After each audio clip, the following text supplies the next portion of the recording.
بسم اللہ الرحمن الرحیم۔ السلام علیکم۔ عباسیوں کے 5ویں خلیفہ ہارون الرشید نے ایک دفعہ بغداد کے علماء کو اپنے دربار میں مدعو کیا اور ان سے ایک عجیب خواہش کر ڈالی۔ خلیفہ بولے، مجھے زیارت رسول صلی اللہ علیہ وآلہ وسلم کا بے حد شوق ہے۔ مجھے آج کوئی ایسا عمل بتایا جائے کہ میرے خواب میں نبیوں کے سردار حضرت محمد صلی اللہ علیہ وآلہ وسلم تشریف لائیں۔ دربار میں سناٹا چھا گیا۔ سب علماء سر جوڑ کر بیٹھ گئے کہ خلیفہ کو کون سا ایسا عمل بتایا جائے کہ ان کے خواب میں نبی آخر الزماں حضرت محمد صلی اللہ علیہ وآلہ وسلم تشریف لائیں۔ کسی عالم کی یہ ہمت نہ تھی کہ وہ خلیفہ وقت کو یہ کہہ دے کہ ہمارے پاس ایسا کوئی نسخہ نہیں ہے۔ خیر ہمت کر کے ایک بڑا عالم یوں بولا، عالی جاں ہمیں ایک دن کی مہلت دی جائے تاکہ ہم اپنی دینی کتابوں میں کوئی ایسا نسخہ ڈھونڈ سکیں کہ جناب کو حضور اکرم صلی اللہ علیہ وآلہ وسلم کی خواب میں زیارت ہو جائے۔ خلیفہ نے انہیں ایک دن کا وقت دے دیا اور ساتھ ہی یہ حکم نامہ بھی جاری کیا کہ اگر یہ علماء نسخہ تلاش کرنے میں ناکام رہیں تو ان سب کو ملک بدر کر دیا جائے گا۔ اگلے دن پھر شاہی دربار سجایا گیا۔ تمام علماء حاضر ہوئے۔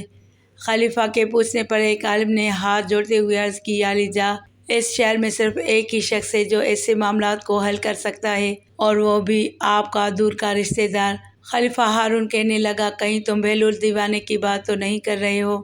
جی حضور والا، ایک وہی ہے جو ہر طرح کی گتھی کو سلجھا دیتا ہے، کیونکہ آپ کے سوال کا جواب ہمیں کسی کتاب میں نہیں ملا۔ ٹھیک ہے، بہلول دیوانے کو حاضر کیا جائے، لیکن یاد رکھنا کہ اگر اس نے بھی اس سوال کا جواب نہ دیا تو تم سب کو اس ملک سے نکال دیا جائے گا۔ ناظرین گرامی، حضرت وہب بن عمرو ایک نہایت اعلیٰ درجے کے بزرگ تھے جن کو درویش صفتی اور فلسفی ہونے کی وجہ سے بہلول دانا کے نام سے پکارا جاتا تھا۔ ان کا کوئی خاص ٹھکانہ نہ تھا۔ وہ اکثر ننگے پاؤں ہی رہتے اور جہاں تھک جاتے وہیں پر رات بسر کر لیتے۔ آپ حضرت امام جعفر صادق کے خاص شاگردوں میں سے تھے۔ خیر جب حضرت بہلول کو شاہی حکم نامہ ملا کہ آپ کو فوراً دربار شاہی میں حاضر ہونے کا حکم ہوا ہے، حضرت بہلول دانا خلیفہ کے دربار میں نہ جاتے تھے، اس لیے آپ نے سپاہیوں کے ساتھ جانے سے انکار کر دیا۔ لیکن پھر ایک عالم نے جو کہ سپاہیوں کے ساتھ ان کی منت سماجت کی کہ اگر آپ آج دربار میں نہ گئے تو سارے شہر کے علماء کو جلا وطن کر دیا جائے گا۔ یہ سن کر آپ محل کی طرف چل پڑے۔ جب آپ دربار میں پہنچے تو آپ کو بتایا گیا کہ خلیفہ کو ایک ایسا نسخہ چاہیے کہ جس کے بعد اسے پیارے پیغمبر حضرت محمد صلی اللہ علیہ وآلہ وسلم کی خواب میں زیارت ہو جائے۔ آپ نے خلیفہ کی طرف ٹکٹکی باندھ کر دیکھا اور فرمانے لگے، بے شک میں خلیفہ صاحب کو زیارت کا نسخہ کیمیا سمجھا دوں گا، لیکن اس کے لیے 2 دن کا وقت درکار ہوگا۔ لیکن شرط یہ ہے کہ عالی جاں آپ کو ویسا ہی کرنا ہوگا جیسا میں کہوں گا۔ خلیفہ چونکہ چاہتا تھا کہ سب علماء کا بہلول پر جو بھرم ہے وہ ٹوٹ جائے، اور اگر بہلول سچا ہوا تو مجھے سچ میں 2 دن بعد نسخہ مل جائے گا۔ اس لیے اس نے حضرت بہلول دانا کی شرط مان لی کہ جیسے وہ کہیں گے خلیفہ 2 دن تک بس وہی کریں گے۔ حضرت بہلول خلیفہ ہارون سے فرمانے لگے کہ کل رات کا کھانا آپ نے میری طرف کھانا ہے، میری طرف سے آپ کی دعوت ہے، اور کرنا یہ ہے کہ ابھی سے لے کر کل رات تک آپ نے پانی نہیں پینا ہے۔ خلیفہ نے وعدہ کر لیا کہ ٹھیک ہے، ایسا ہی ہوگا۔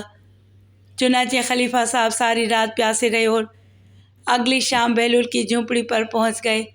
خلیفہ کو بہت پیاس لگی تھی اور سوچ رہے تھے کہ ان کی تواضع کسی اچھے مشروب سے کی جائے گی، لیکن حضرت بہلول نے مختلف پکوان ان کے سامنے پیش کیے اور کہا کہ یہ کھائیں اور واپس چلے جائیں۔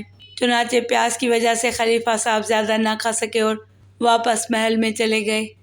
حضرت بہلول نے خلیفہ سے کہا کہ آج رات بھی آپ نے پانی نہیں پینا، بس آپ آرام سے آج رات سو جائیں اور کل فجر کے بعد آپ کو جامع مسجد میں ہی نسخہ بتاؤں گا اور اس کے بعد ہی آپ پانی بھی پی سکیں گے۔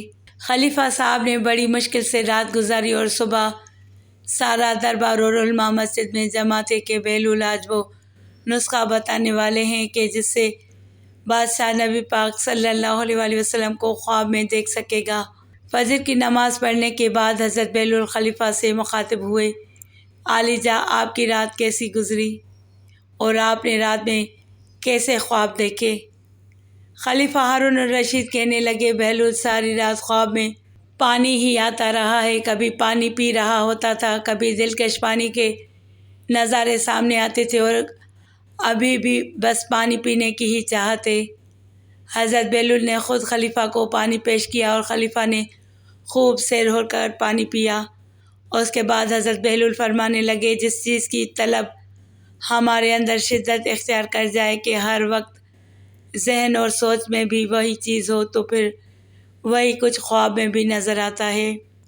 زیارت رسول اللہ صلی اللہ علیہ وآلہ وسلم کے لیے اپنی طلب میں شدت پیدا کریں۔ خلیفہ صاحب اپنی سوچ کو آپ صلی اللہ علیہ وآلہ وسلم کی یاد سے بھر دیں، دیدار کا انتظار کریں اور اہتمام کریں تو خود بخود ہی زیارت نصیب ہو جائے گی۔ اللہ پاک ہم سب کو نبی پاک صلی اللہ علیہ وآلہ وسلم کی پر نور زیارت نصیب فرمائے، آمین یا رب العالمین۔